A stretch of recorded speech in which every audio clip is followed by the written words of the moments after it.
என் உயிருக்கினிய நாம் தமிழர் சொந்தங்கள் அனைவருக்கும் என் அன்பும் வணக்கமும். நம்முடைய நாம் தமிழர் கட்சி அதிகாரப்பூர்வமாக 2 இதழ்களை நடத்துகிற இதழ்களை வாங்கி படிக்கணுங்கிறது ஒரு மரபு. எனக்கு கோட்பாடுகள் கொள்கைகள் எல்லாம் அதில் தொடர்ச்சியாக வருது. அதை தெரிஞ்சுக்கணும், வாசிக்கணும். நம்ம தொடர்ச்சியாக வாரத்துக்கு ஒரு முறை கொண்டு வர முடியல. காரணம் பொருளாதார நெருக்கடி.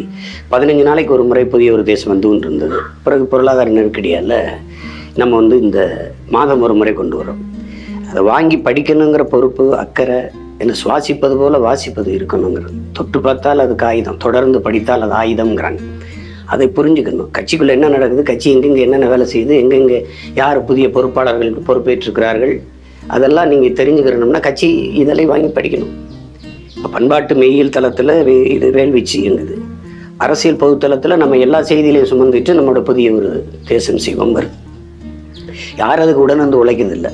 புதிய ஒரு தேசம் உங்களுக்கு தெரியும், தம்பி கார்த்திக் உரையாலே அரும்பாடு விட்டதை நடத்திட்டுருக்காரு. அதோட கூட்டங்களை பேசுறது, விவாதங்களில் பங்கேற்கிறது, வலையொலியில் காணொலி போடுவது, அதற்கு பிறகு இந்த இதழை நடத்துவது. ஒரு மனிதன் எவ்வளோ உழைக்கிறாரு பாருங்க. அதே மாதிரி தான் தம்பி செந்தில்நாதன் சேகுவார் அவர்கள். அவரே அதற்கான ஆதாரங்களை தேடி செய்திகளை சேகரித்து கொண்டு வர்றார். அதில் நீங்கள் அதை இதழை வாங்கி படிக்கும்போது உங்கள் பகுதியில் நடந்த முக்கியமான போராட்டங்கள், ஆர்ப்பாட்டங்கள், செய்திகள் அதை இங்கே கொடுக்கலாம். அது வெளியாகும். அதில் நீங்கள் கவிதைகள், கட்டுரைகள், ஆக்கப்பூர்வமான எவ்வளவு இதிலே செய்யலாம். அதை விட்டு அதிக நேரம் நீங்கள் முகநூலையும் பகிரிலையுமே செலவழிச்சிட்டு நேரத்தை கடத்தாமல் இது செய்யணும். வாங்கி படிக்கணும். கட்சியின் இதழை வாங்கி படிக்கணும். அதுக்கு தொடர்ச்சியாக தடையின்றி நடத்துவதற்கு நமக்கு இடையூறாக இருப்பது பொருளாதார பின்னடைவு, அதாவது பற்றாக்குறை தான், நெருக்கடி. அதை சமாளிக்கிறதுக்கு இப்போ ஏற்கனவே பொறுப்பில் இருக்கிற பொறுப்பாளர்கள், மாநில, மண்டல, மாவட்ட, தொகுதி, ஒன்றிய எல்லா பொறுப்பாளர்களுமே பாசறை பொறுப்பாளர்கள். இப்போ மகளிர், இளைஞர், மாணவர், உழவர், குருதிக்கொடை, கையூட்டு ஊழல் ஒழிப்பு, இப்படி எண்ணற்ற பாசறைகளை வச்சுருக்கோம். சுற்றுச்சூழல், இந்த பாசறைகள்லாம் முக்கிய பொறுப்பாளர்களாக இருக்கிறவர்கள் ஆண்டு சந்தா கட்டினாலே போதும். அது கட்டினாலே போதும். அதை வச்சு நம்ம நடத்திட முடியும். அதுபோல் புதிதாக இனி பொறுப்பு இருக்கிறவர்களும் இந்த சந்தா கட்டினால்தான் பொறுப்பே நாங்கள் அறிவிப்போம். சந்தா கட்டிட்டாரான்னு பார்த்துட்டு ஒரு ஒன்றுமே இல்லை, அந்த காசு கொடுத்ததை நீங்கள் வாங்கி படிப்பீங்க. அப்படி நாங்கள் அனுப்பினாலும் அந்த இதழை கொண்டு போய் சேர்க்கறதும் இல்லை. நாங்கள் கஷ்டப்பட்டு கடன் உடனே வாங்கி அங்கே வாங்கி அவரை பிடிச்சி இவரை பிடிச்சி கெஞ்சி வாங்கி அச்சிட்டா அது பல ஆயிரக்கணக்கில் அங்கே கட்சியில் உள்ளத்தில் கிடக்கும்போது பார்க்கும்போது அவ்வளோ வலிக்குது. அதை நம்ம கூட்டங்களில் நம்ம கொடுக்கும்போது, நம்ம பிள்ளைகள் கொடுக்கும்போது இப்போ பணம் கொடுத்து வாங்கி படிக்கிற பழக்கத்தை வச்சுக்கணும். படிக்கணும். முதல்ல கட்சியில் என்ன நடக்குதுன்னு தெரிஞ்சுக்கணும்ல.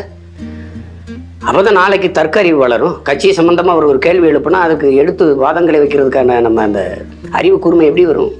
எது நம்ம கோட்பாடு, எது நம்ம கொள்கை, எது நம்ம பாதை, எதை நோக்கி நம்ம பயணிக்கிறோம் தெரிஞ்சுக்கிறாம கட்சியிலிருந்து என்ன பயன்?